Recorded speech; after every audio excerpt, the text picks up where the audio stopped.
Yo guys, what's poppin'? Welcome to Kevin Revs. So today I'm gonna talk to you about whether or not you should buy a luxury car in India and if it's worth it or not. So this is a BMW 530D and this is a Grand i10. A brand new one of these would cost around 8.5 lakhs and a brand new one of these would cost you 85 lakhs. So for 10 times the amount, whether or not you should consider buying one of these, that's what I'm gonna talk about today. Let's go. So guys, as you can see, this is the BMW 530D and next to it is the Hyundai Grand i10. As you can see, the design of the BMW is so stunning. It's imposing and it's extremely beautiful. Well, the Grand i10, especially in this blue color, is very cute and bright and enthusiastic and young. So both of these cars look good in their own respect. I wouldn't say that the BMW looks better than the Grand i10 just because it's expensive. So both of these cars look extremely stunning. I especially love this Marina blue color that I had chosen for the i10, and this black color is extremely elegant. It's called sapphire black in the BMW. So the BMW is around 4.8 meters in length, while the i10 is only 3.7 meters in length. And the BMW is 1.8 meters wide, while the i10 is only 1.6 meters wide. The side of this BMW is very elegant, but it's the back profile which really stands out. There is absolutely no comparison between these cars when it comes to the back profile. The BMW looks so much more stunning, imposing, and elegant from the back. The i10 just looks like any other everyday hatchback. But of course, it's what you're paying for, isn't it? Now let's take a look about the engines of these cars. This is the 1.2 liter naturally aspirated Kappa petrol engine from Hyundai. It produces 82 horsepower and 114 Newton meters of torque. While this is the N57T BMW straight 6 turbo diesel engine, which is 3 liters, produces 265 horsepower and 560 Newton meters of torque. This BMW engine does 0 to 100 in just 5.8 seconds, while the i10 does it in 13 seconds. But of course, that is where you're paying 10 times more for this BMW compared to the Grand i10. But it's completely worth it in my opinion. Now let's see the interiors of these cars. Now let's take a look at the interior of the Grand i10. I'm unlocking it. If I get into this car, it doesn't feel as cheap as you'd expect it to be. Of course, the build quality and materials is much worse than the BMW, but still for this price point, it is very good, I would say. The steering is made up of soft touch materials. It also has a pretty good amount of features for its segment. So if I started using the flip key, you can see the instrument cluster is very beautiful. It also has a very bright interior due to the dual tone beige and black combination. It also has this very good modern infotainment system. It's touchscreen. It has Apple CarPlay, Android Auto, Mirror Link. All of these modern features that you would require is available in the car. So that's a USB port that you have to connect Apple CarPlay with, and this is the automatic transmission. It's a torque converter unit. I would say that the smoothness and the speed of the shifts is on par with the BMW. Of course, the engine is not as smooth or fast as the BMW, but I extremely love the naturally aspirated engine's sound. And I would say the i10 definitely sounds way better than the BMW in that respect.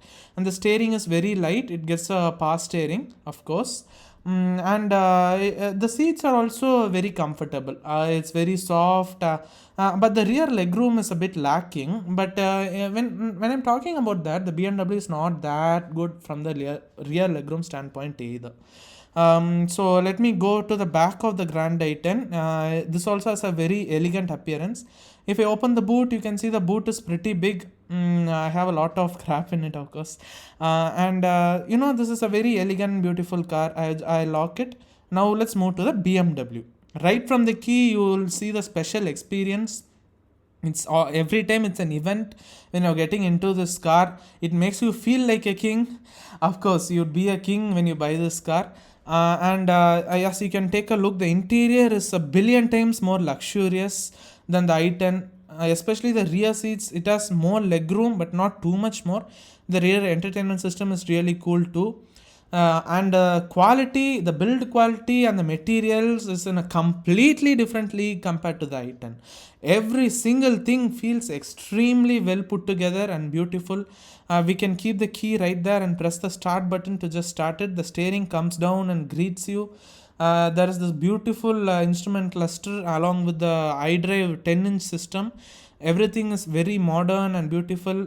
It's extremely nice to sit inside. The seats are not as soft as the Grand i10, but it gives you great support. You can take a look at the rear camera, which is extremely advanced. It gets front and rear parking sensors with dynamic guidelines. The newer models also have fully automatic parking, 360 cameras and stuff. We get this paddle shifters, but I don't think that paddle shifters on diesel cars are that useful because you're not gonna rev it anyway. As you can see, I can rev it till 4000 rpm when it's standing still. The sunroof is extremely big, and to the rear we have this electronic sunshade. At the touch of a button it comes up. Everything feels very luxurious and special, and you are really even if you're tensed or something, when you come and sit inside this car, you'll forget all of your worries. And it also has this heads-up display, which is my favorite feature in any car. It shows the speed, navigation and any information on the road itself in front of you, which is really cool. And the steering is softer than the Grand i10, but it weighs up beautifully as you speed up. So both of these cars are very good to sit in, but the BMW is in another league. So guys, I'm right now sitting in the BMW with a smug smile, as you can see. It's because it's the way that these cars makes you feel. It may be about the amount of luxury you get, or it's the performance, or maybe the fact that this is so much more expensive than the other car. But the most important thing that stands out with these kind of cars, you feel special, you feel welcome, you feel very awesome. So that's what's the most important part about these high-end cars. And especially if you're a car guy, you'll get what I'm saying. You are very connected with your cars, and with these kinds of cars, it gives you so much more enjoyment, gives you so much more joy. It cannot even be expressed in words. So guys, I'm sitting in the Grand i10 right now, as much as the BMW is special, the Grand i10 is still a car, and all cars are same for car guys. And so even though it's not as luxurious as the BMW, or doesn't make you feel as special as in the BMW, but it still has its own quirks and features, and it's really good if you want to go for some drive to somewhere nearby. So guys, I'm about to drive the BMW right now. So let's go on a drive and see, and I'll tell you how it feels.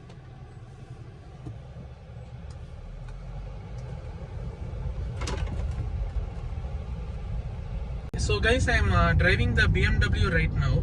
So from the very moment you get into this car, you feel special and you feel welcome. And it feels really good while driving this car. You're calm, you're relaxed. But if you want some performance, you can still floor it and you can fly into the oblivion. This car, most misconceptions about these high-end cars is the mileage will be very low.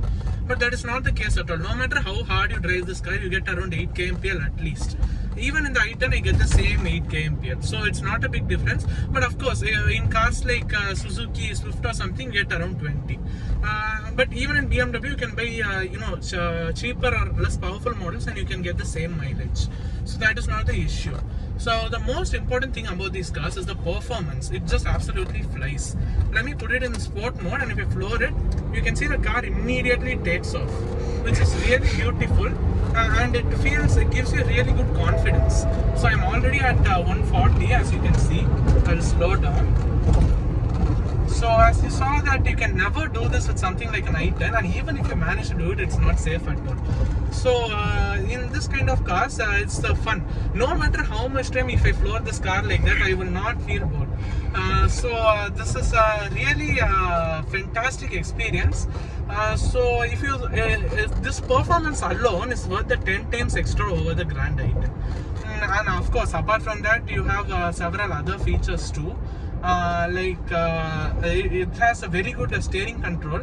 Even if I leave both hands from the steering, the car will continue driving properly in a straight manner, which is not the case with something like the Grand i10. And we also have cruise control. In other countries you can also get autonomous driving. In India you can get autonomous driving in Volvos. So these high-end luxury cars give you everything that you would ever want in a car and then some more. So these cars really make you feel special, and I would definitely say it's worth it. If you can afford a luxury car or something like everyday hatchback, I would definitely recommend you to go for it. You will never regret it. Especially if you're a car guy, then it isn't even a question. You should 100% buy a luxury or a fast performance. So guys, I'm driving the Grand i10 right now. The driving portion is not as comfortable as the BMW, but what this car excels at is that it's extremely good at city driving. So you can go into small gaps in the traffic easily, and it doesn't feel too uncomfortable to drive as one may expect given the price point. It's quite nice to sit in actually. For example, you see this gap, I'll dart in easily like this. It was quite easy to do that. And there's this other gap which I'll dart in, which is good. And so with this car you get only 80 horsepower. So even if I floor it, this sound is extremely good. It's better than the BMW. Listen to that beautiful music. Naturally aspirated sound. But I'm going at 100 right now, so above 100 this car is not that safe, I wouldn't think. So if you maintain a speed like 100 in the highway, you can see it's pretty comfortable.